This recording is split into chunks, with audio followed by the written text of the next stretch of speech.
Welcome to Wednesday evening with the Clear Mountain Monastery community. This evening, we're very happy to have James Baraz with us. James, thanks so much for joining us.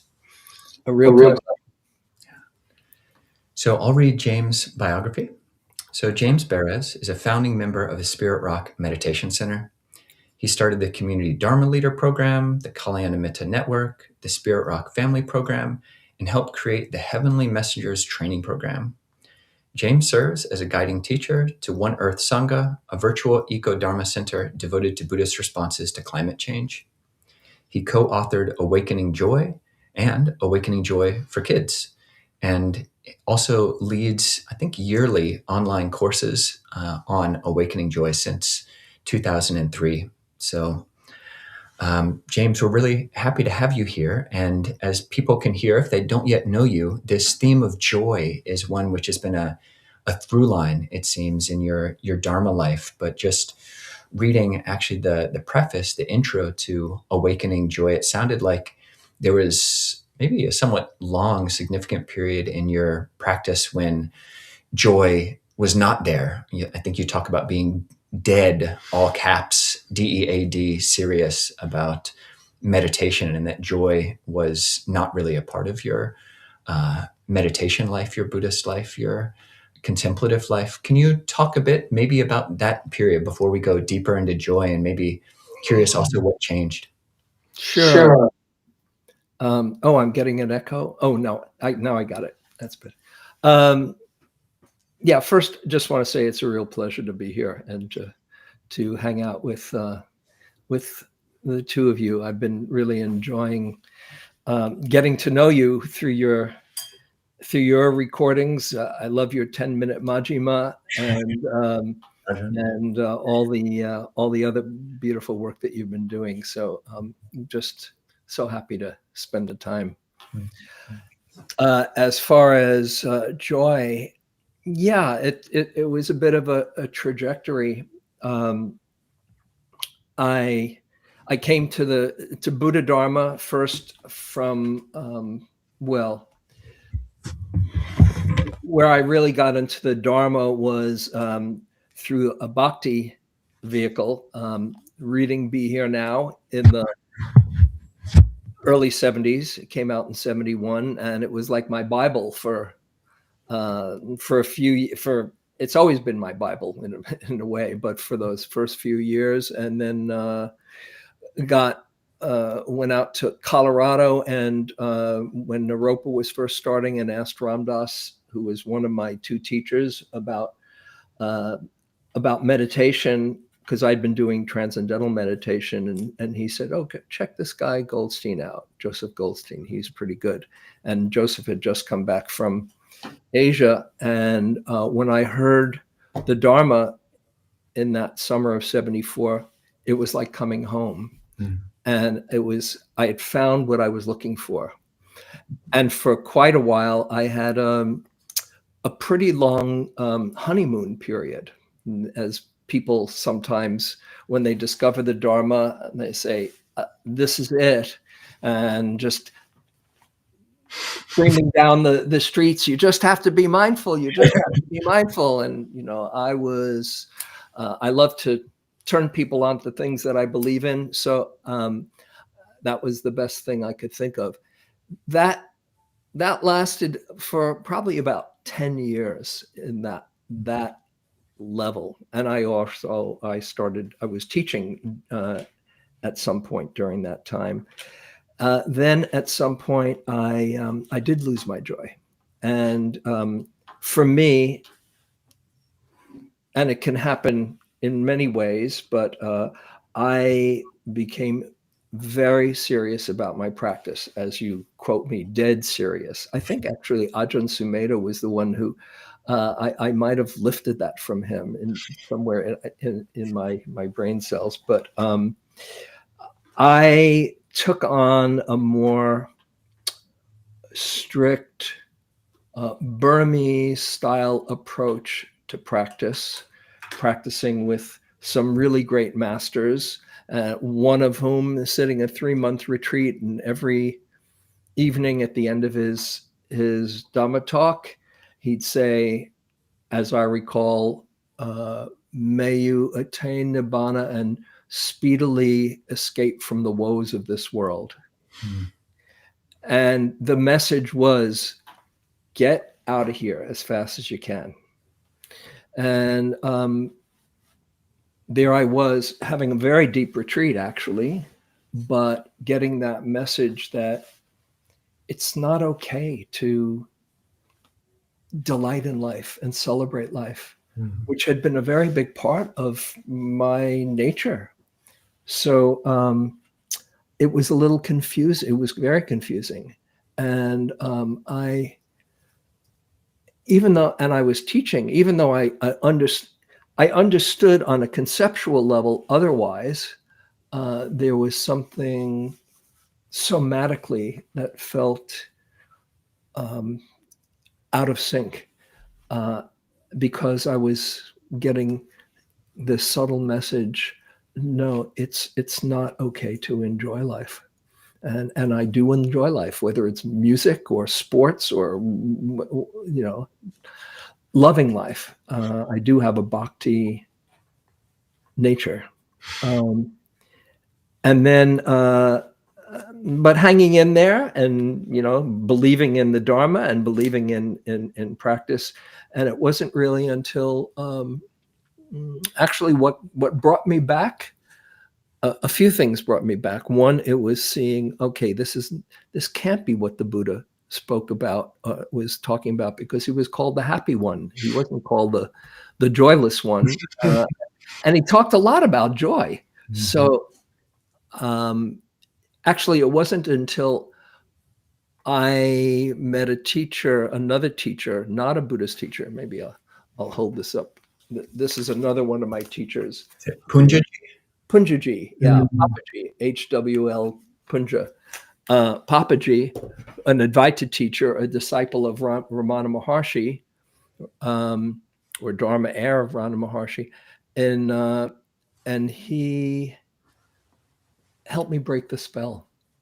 And in fact, I just saw somebody just sent me a video of the conversation at the end of being there for 3 weeks that did it. I never realized there was a video that existed, but they put something out, a compilation of a number of different dialogues. And in that dialogue, I asked Punjaji, I said, you talk about emptiness all the time. It was his favorite word.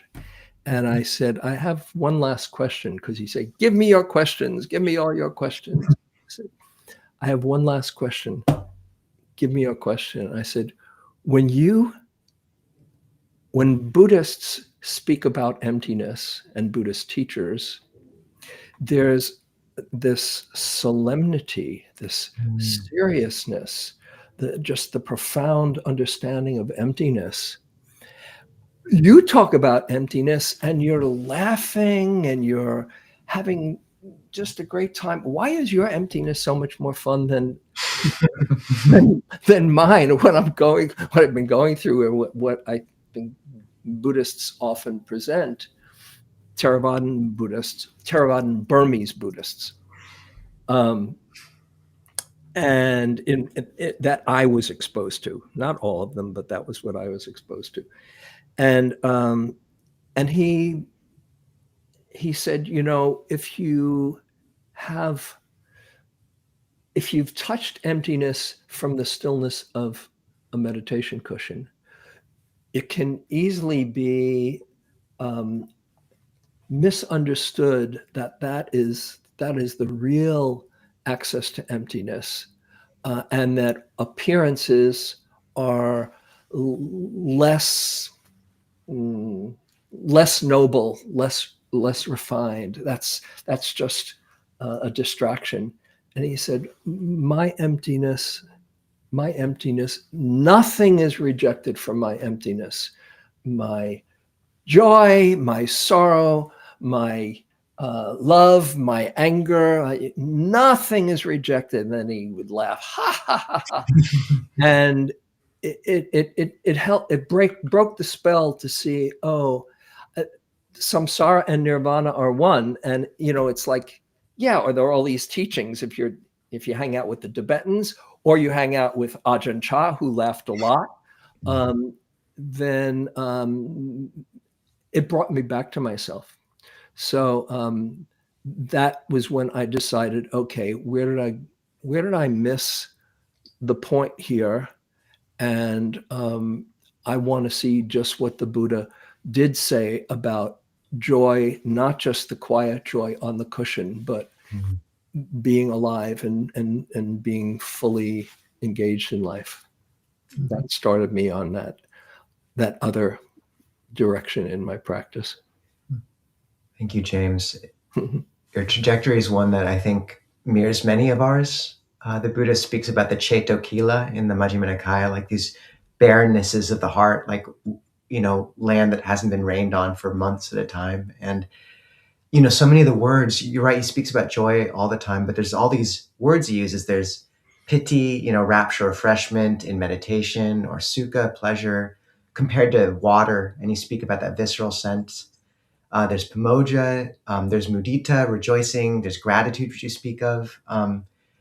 And, I'm curious, like, these stories have an impact because they symbolize a turning point, but also they're not enough.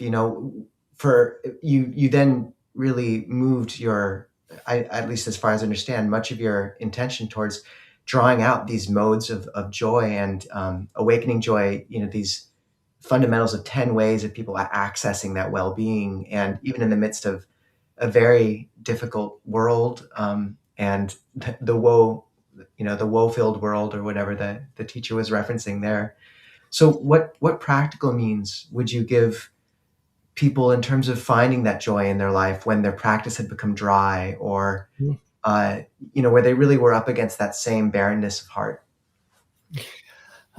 Yeah, that's the question that I asked myself too. And when I was looking at this at the teachings, I wanted this all to be really based on the teachings, or I didn't have a plan. Oh, I'm going to write a book and do a course. I was finding it for myself. One teaching that was actually, there were three teachings that the whole thing, the whole course and the book was based on. One is on wise effort, which there's four, as you know, I'll just share with those listening.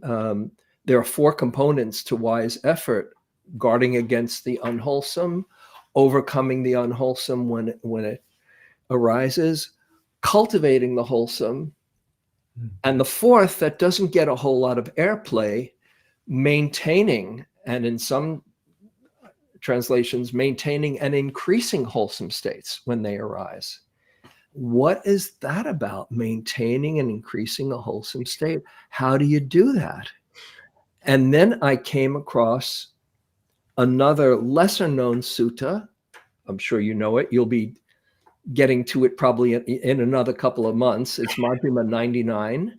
To Subha, yeah, where he talks about equipment of mind, and just getting shivers as I remember. He says, there's a gladness connected with what is wholesome. There is, and I take that to mean there's a feeling of uplift that is experienced. And in that sutta, he says, if you're in the middle of a generous act, it's good to think to yourself, oh, I'm being generous now. Not, hey, check it out and look how generous I am, but just, oh, how good it feels for generosity to move through me. And then in the sutta, he says, that gladness connected with the wholesome, I call an equipment of mind to overcome all ill will and hostility.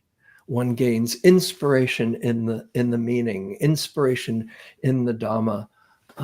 One delights in the Dhamma.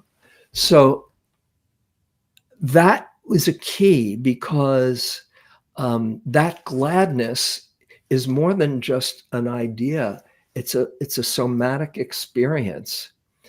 And it's shown in neuroscience, when you pay attention to a feeling of uplift with mindful awareness, it deepens it and increases it. And that's how you maintain and increase the wholesome state. Not by grasping. As soon as you grasp it, it's turned into an unwholesome state, because unwholesome states are states of contraction, and kusala, wholesome states, are states of expansion. So for me, that's the whole game right there. And so when you're having a state of expansion, even if it's just a slight shift from contraction to expansion, that's good enough. Then just pay attention to it. So all of awakening joy sometimes is distilled by people, and I say now, in 3 words: don't miss it. Because it's so easy to miss it, but to take it in, marinate in it, savor it without grasping, and that's how you deepen it, which goes to the third principle, where in Majjhima 19, whatever the practitioner frequently thinks and ponders upon, that will become the inclination of the mind. So I thought, okay, there are all of these wholesome states. We can cultivate them over time and keep on paying attention when they arise. And over time, they start to become your default setting, because you start to be on the lookout for the good, which counteracts a very strong negative confirmation bias of looking for what's wrong. So that's when I put these different 10 states together. So in that long-winded way, to answer your question, when you're experiencing a moment of goodness, of wholesome happiness or well-being, don't miss it. Just really be with it, marinate in it, just take it in. And instead of thinking, oh, feeling good right now, oh, this is what it feels like to feel good. And just those few moments make all the difference. Yeah, really appreciate that, James, and a lot of resonance. As a young man in my early 20s, thinking about monastic life, seeing these old photos of Mahasi Sayadaw or U Pandita, just so stern. And I thought that was, the serious practitioners, the ones who were really doing it right, are the ones who are basically never smiling.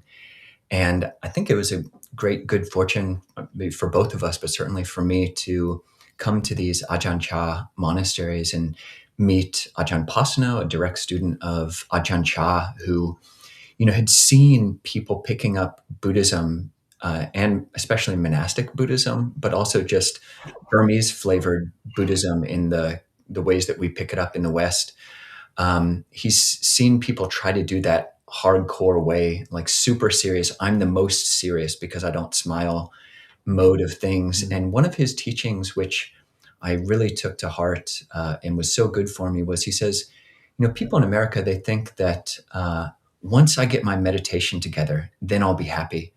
But you find this pattern in the suttas where the Buddha says it's actually the other way around. It's once you get your happiness together, then the meditation will start clicking into place. And he was referring to something which I've come to call the well-being cascade, which is, it's pointed to in that Subha Sutta from a number of different entrances. One, when doing an act of generosity or recollecting, I'm someone who tells the truth, it gives rise to pamoja, well-being, connected to the Dhamma, connected to the meaning, which leads to piti, or rapture, which leads to tranquility, which leads to sukha, or happiness, which then leads to concentration. And there's all sorts of suttas where that kind of pattern comes in. And one of the things I appreciated about your book was that the first step was all about intention. And I think just a meta recognition that, you have to pay attention. You have to pay attention to it and really intend in the direction of well-being and joy. Could you say more about that first step? Yeah. By the way, and just want to mention a very brief anecdote on what you're saying. when I went to, I shared with you a picture last week, this week, of visiting Ajahn Chah. In 1977, we went to first visit Mahasi Sayadaw, and we had this 2-year-old, this cute kid that made everybody laugh. And when Mahasi Sayadaw was there and he started to laugh, or smile, he put his fan up, because it was unseemly for a monk to smile. And I was saying, wow, if this is where it's going, I don't know if I'm ready to dive into this.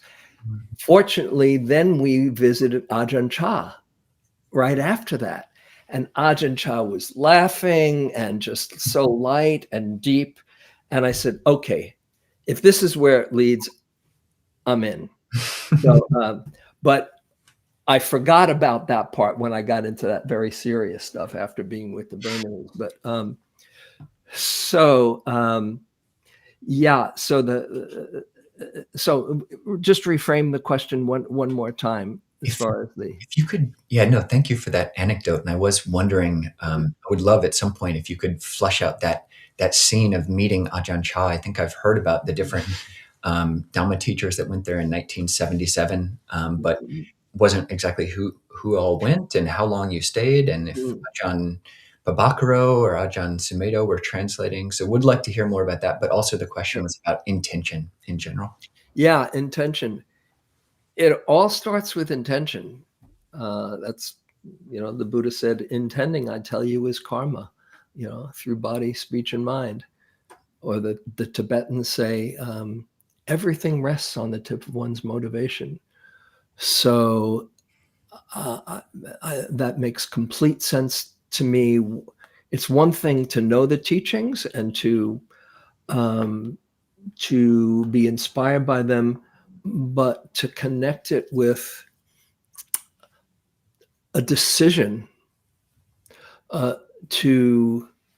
it's one thing to have the idea, but the power comes from deciding to place well-being in the center of your life, which is a radical kind of a thing, because, I should be last, or it's not okay for me to be happy when when there's so much suffering in the world, or, if I really let myself feel good, then the shoe's going to drop on the other foot and I'll be so disappointed and all.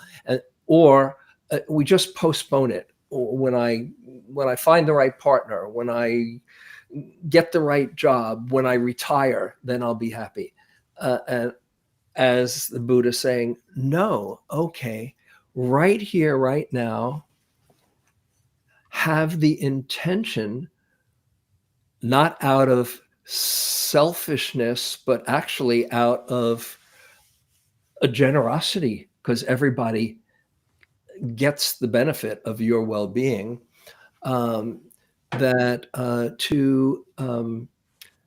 to cultivate and see your own well-being is what unlocks all the beautiful qualities for everyone to share. So it all starts with that decision. James, the following steps include one called Joy in Difficult Times. And I know this is something you really grappled with, confronting the climate crisis, which led to One Earth Sangha. And I think it's on a lot of people's minds right now with the current situation in the world, which, people can have different opinions about, but certainly a lot of people have a lot of fear and anger. What advice would you give people? What kind of practical steps or really concrete movements of heart and mind and life would you give them for holding well-being and their center in the midst of the deluge? Yeah, that is that's the question facing every practitioner, and probably every person who cares about kindness and inclusivity and understands interconnectedness, how to not just stay sane, not be overwhelmed, but how to bring out the best in the middle of all of this ignorance, confusion. And for me, a simple way, well, it's right out of the Buddha's teachings, but I'm very inspired by Joanna Macy, who I was fortunate enough to have a friendship with, who just passed away this past year. She lived right here in Berkeley. And in her spiral, it says it very well. I don't know if you're familiar with her spiral in the work that reconnects. And this is what I do in Awakening Joy, although I hadn't actually been familiar with her spiral when I first read it. But her spiral starts out with gratitude. First, you open up to all the good in life, because it's so easy to miss it by tuning into whatever headline is going on. And go, I can't believe it today. Oh my God. And every day it seems to get crazier. And you forget and miss out on all the goodness in life. So it starts with that perspective. And in my book, in my course, after intention and mindfulness being the key, then is gratitude, opening up to all the good. That creates a container to process all the sorrow.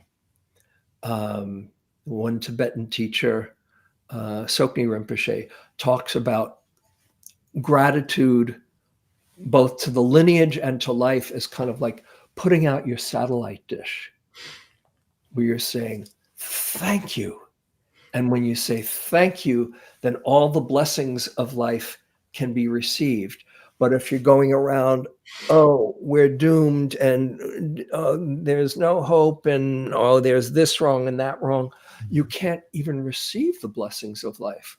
So you keep in mind all the good. And in my mind, there's many more people who love goodness than love mean-spiritedness. So it's in there, I think, and I think all of us just want to be loved and feel safe. But that's a big part, to not miss when there is wholesomeness, when you do have a toilet that flushes. That's what's just coming up in my mind right now.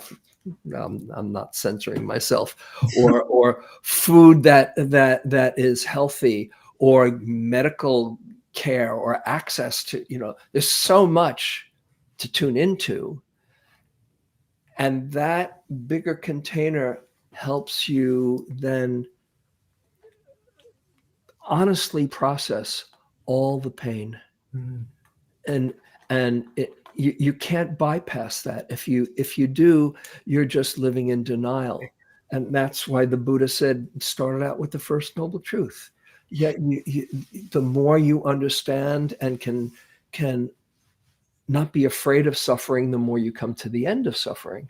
So to then feel all the pain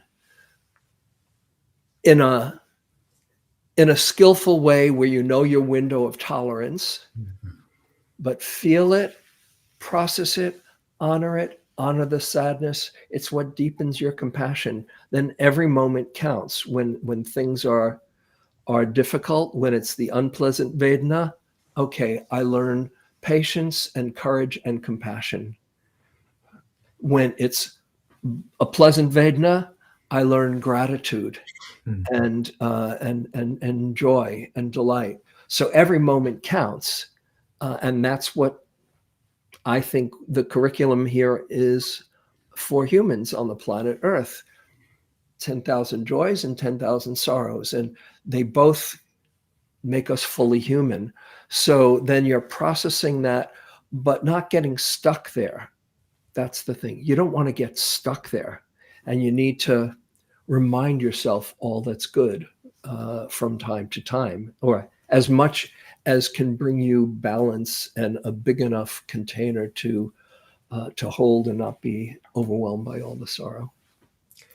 I'm struck, the first two items on the list, intention and mindfulness, compose one of this triad that the Buddha motions to in Majjhima Nikaya 117 of right view, right intention, and right mindfulness, which circle around every path factor and make it transcendent. So you're talking about those as the creation of the crucible that suffering can sit in and be joy held. And often I reference as a metric for people's practice flourishing normalcy and warmth. And I just see in you this kind of, you see it kind of coming through you. And James, one kind of follow-up question to the previous one for me would be,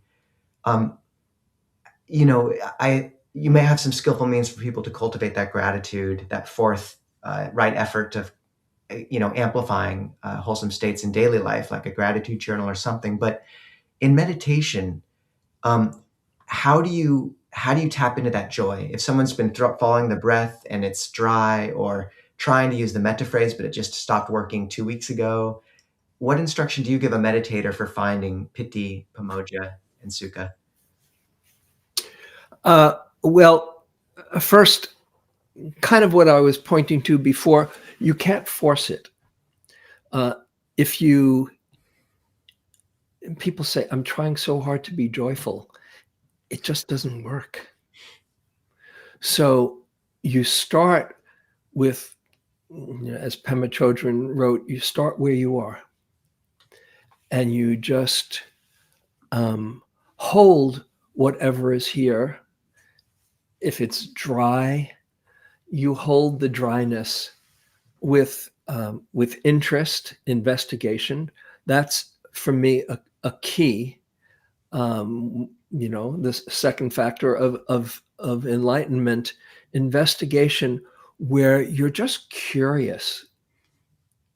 You're curious about boredom or dryness or sorrow, or so you can't, if there was a way I could magically turn the switch on for somebody, I would, but that's where it comes back to intention. Okay, the intention that whatever is here, I'm going to use to wake up. And that means being interested enough to meet this moment with grace, with courage, with patience, and with curiosity. Just for me, having a sense of wonder, that has always been one of my, it's my bent that, that's the same one that loved astronomy when I was a kid and saying, wow, or loves dancing or music, I should say, and singing, and that thinking now, Jesus saying, unless you become like children, you will not know the kingdom of heaven. That really rings true for me. So there's a curiosity about whatever it is, not trying to force anything, but in that letting go of agenda, from, even if it's a curiosity around a contracted state, if I can meet it with tenderness and with compassion, I'm big on self-compassion, and with interest, in the moment that you're saying, okay, let me see you, you're counteracting the aversion that says, I don't want this. And in that curiosity and that tender relationship, right there, you're relaxing the grip, the contraction. And as you start to notice the softening, that's all you need to do. You can't be greedy about it.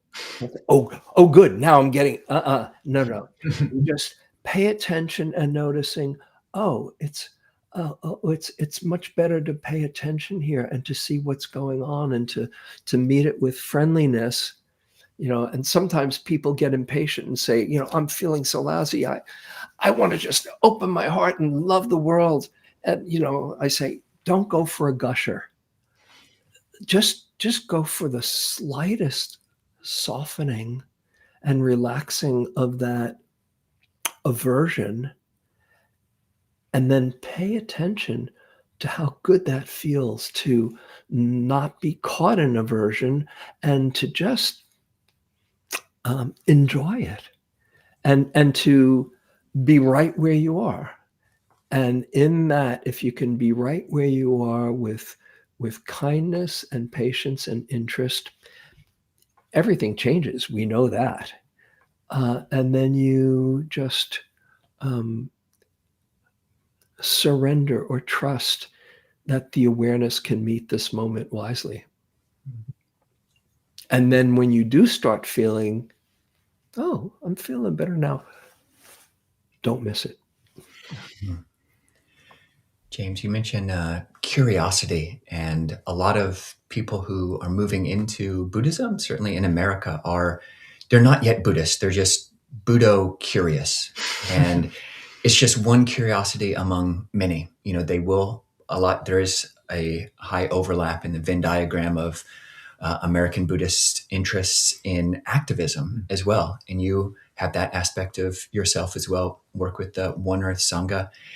And it's interesting when people are kind of balancing their heads, trying to work out these different realms of their seemingly outward focused interests and their internal focused interests. There's a particular outside voice, which can be internalized, which actually argues one out of going to a meditation retreat. You've got a great name for that, which I think you call it the kumbaya factor. Could you speak about the kumbaya factor and how to kind of overcome that roadblock to potentially entering into a retreat and taking the time to have this more internal sense of solid joy? Yeah, it's not one way is better than the other.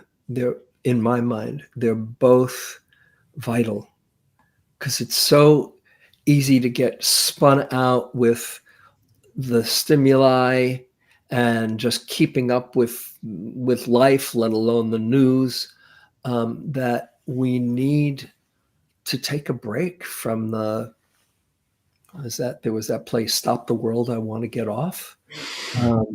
And to take a break and just go inside and reconnect, instead of all out there, to reconnect with what's in here, so that you feel fully alive, but not to stop there, unless, well, even the Buddha set up, you can't go off by yourself and say, okay, goodbye world. You've got a begging bowl to put out every day, because he said, no, this being out in the world is an essential piece in this.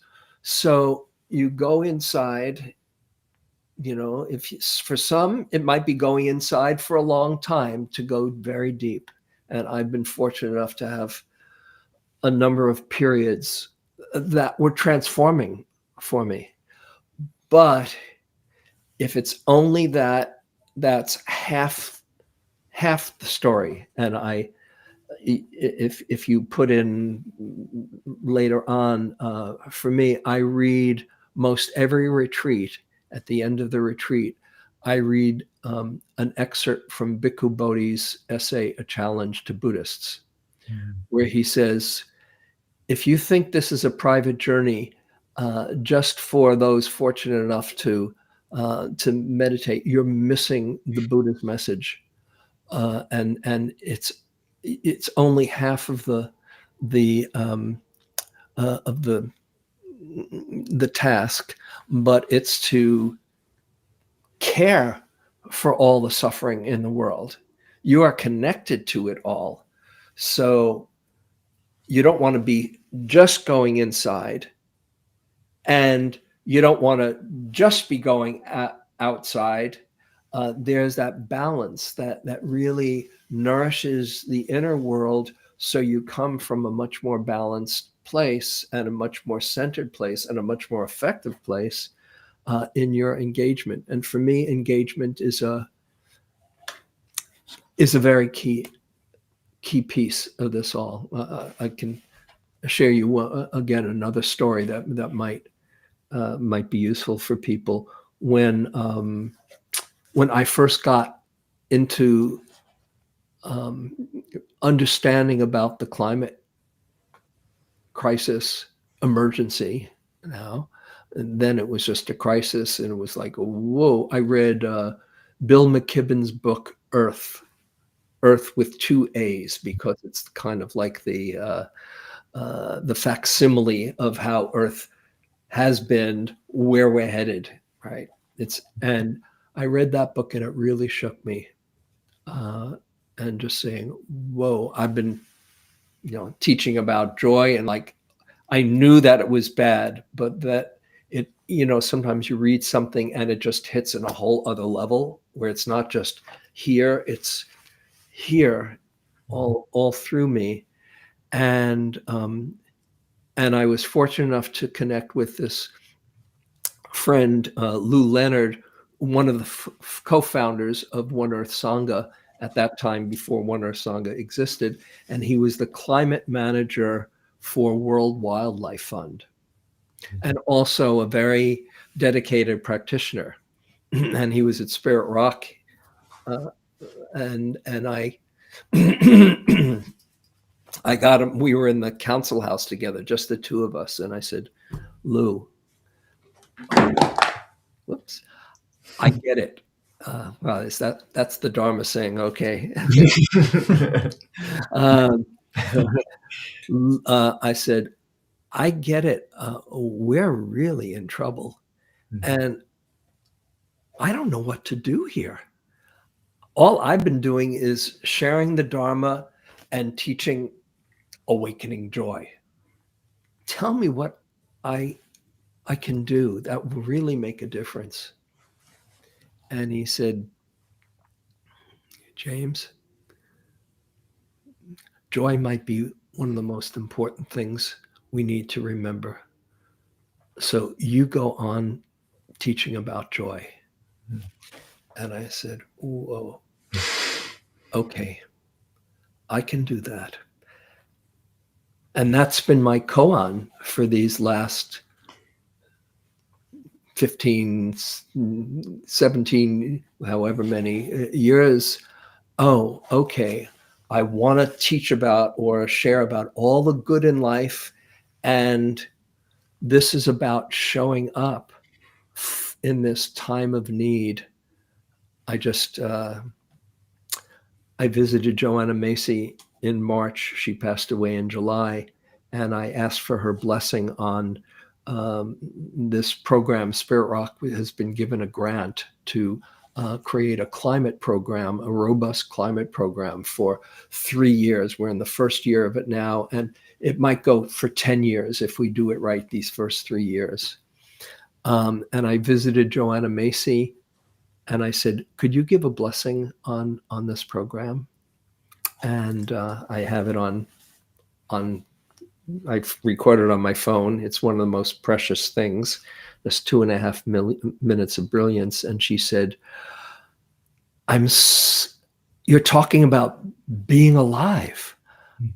I'm so glad I can, when she say, click my heels and toss my hat. Thought of, you're talking about being alive right now. I'm so glad to be alive right now. It's so wonderful that here we are to listen to the earth and to know this is a time for us to link arms together and do something fantastic in a time of great need. Mm. She says it a whole lot more eloquently than I can. And that's the transmission to not come from gloom and doom, although to know that's an understandable response, but to come from love and come from care and come from joy. You protect what you love. So it's important to remember why you love life and why what happens out there affects me, and what I do here affects everything out there. And the more one links arms together with others to do something fantastic, that is just doing what you can do from a place of joy. It's not up to you to fix the world, but to just come from your own love of life. That is magnetizing. Then people say, hey, I want to join your party. It's a whole lot different than, we're doomed. We're in trouble. I got to watch myself here. And you got to let go of the conclusions, let go of all conclusions, and know that my motto for quite some time now is impermanence rules. So whatever is happening now, this is not the end. And the pendulum swings from insanity to awakening. And so I want to be part of that. Appreciate that. And it's interesting to read your biography, read your book. One other concept you have in Awakening Joy is the bottom compartment, talking about that nasty bottom compartment of the refrigerator, which, things get lost in there and then they just start decaying and decomposing. And, two aspects of your life, in addition to having this inclination to link hands with others, you were a big part of the creation of Spirit Rock, which is one of not necessarily delinking, but at least temporarily, just sitting and taking time away. And it's interesting, we've all got our bottom compartment. And, I think it's the minority of Americans who meditate or who take 10 days or 7 days or even 3 days out of their year to actually sit for a period of time. And I'm curious if you could talk about that side of things, like the bottom compartment where someone might be everything else. All the other shelves of the refrigerator are doing great things. There's a lot of freshness and, providing nourishment to the world, but also the kind of innermost, things are putrefying down on that bottom shelf. And curious if you could also speak about the value of stepping back, giving people that permission. The weak Sure. avocados of the world. Yeah. And I want to give credit to Anam Tupten Rinpoche, a dear friend who I teach with and who came to the Joy class, and I asked him to talk about Sila, about living with integrity, and he came up with that image. I said, I'm going to use that in the book. We all have, until you're fully enlightened, there's stuff to work through. And shining a light of awareness is the best way. That's what purification is about. It's either putrefaction or purification. So I go for the purification, which takes some courage to say, okay, let's look at all this stuff in here. There's this, there's all of these things that I did when I didn't know better. Oh my God, I can't believe I did that. And that's part of the process, to look at it all and to forgive yourself for not knowing any better. And to make that commitment once you do know better. The Buddha says, it's one of my favorite suttas, you've covered it already in your Majjhima. I recommend to everybody, do the Mission Majjhima, the 10-minute Majjhima, number 61, where he says it's never too late. So if you've done something that you regret, and just see, wise remorse, just see what you've done, acknowledge the pain. Don't keep beating yourself up. I know that one. I'm paraphrasing him now. I'm something of an expert on guilt. I come from a lineage of guilt. Don't beat yourself up, but see, what can I learn from this? And I'm reborn in some way, like Angulimala was reborn.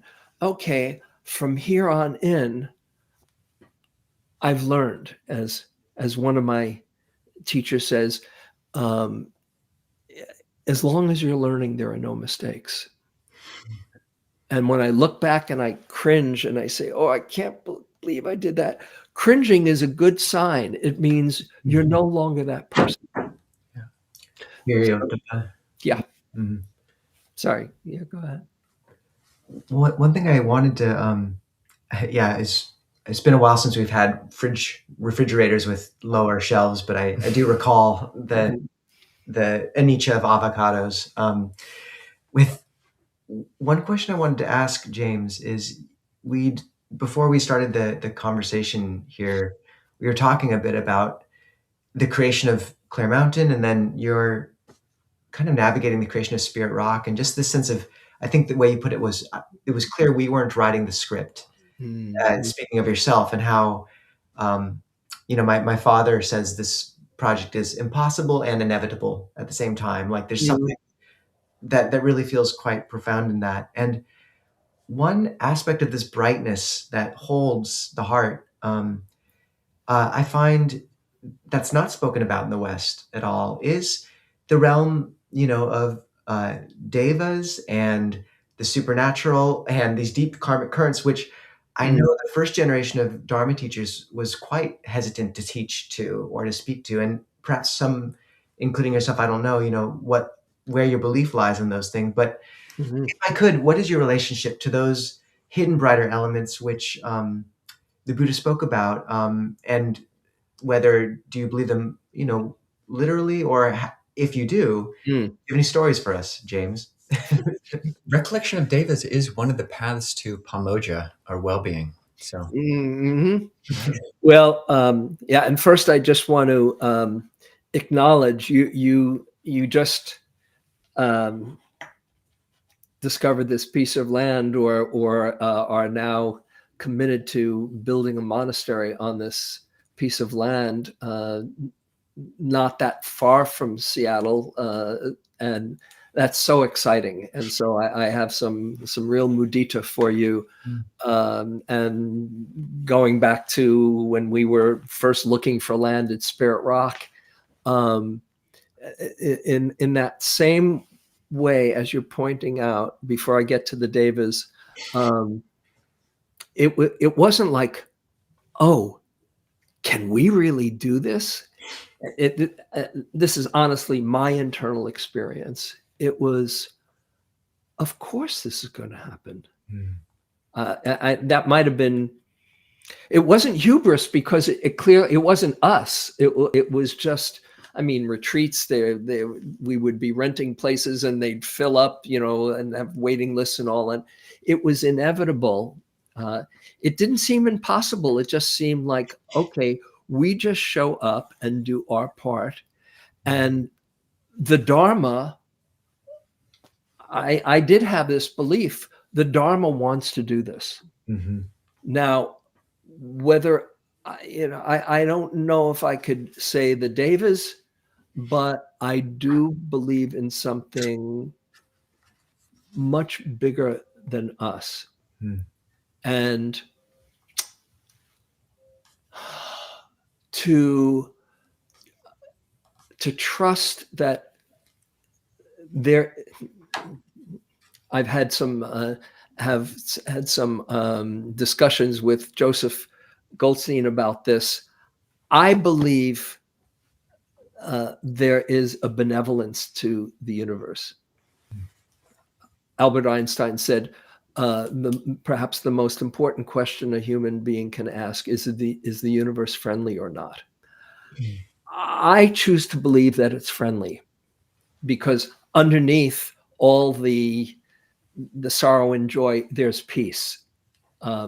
So I feel that there's a force of goodness that wants to express itself, and that we just really need to be aligned with that goodness, that good energy, be a channel for it, and let ourselves be used well. And when we at one point in Spirit Rock, it changed from, oh gosh, can we do all of this, to, oh, we are midwives to a process. And that just changed everything. Oh, of course, we just keep on doing our part, and trust. And it's always worked out, always, that I've seen. I mean, if you take a small sample, a slice of life, it doesn't work out. But in the bigger picture, if I'm facing towards the direction of goodness and love and clarity, I think I'm doing okay. That's all I need to do. That's my job. And just trust that life is supporting me in that. That's what I try to communicate with others. Well, James, thank you so much. We're getting close to the hour mark. The time has really flown by. You talk about I'm really moved by some of the concepts you bring up in your books. One of them is the elevation response. And I think just being around you is kind of elevating, and I can understand why people would take the Awakening Joy course. I think it opens up in a couple weeks. People can still join that. Yes. I love sharing that. So I welcome everyone to join. Yeah. No one kept away because of finances, but so check it out. Yeah.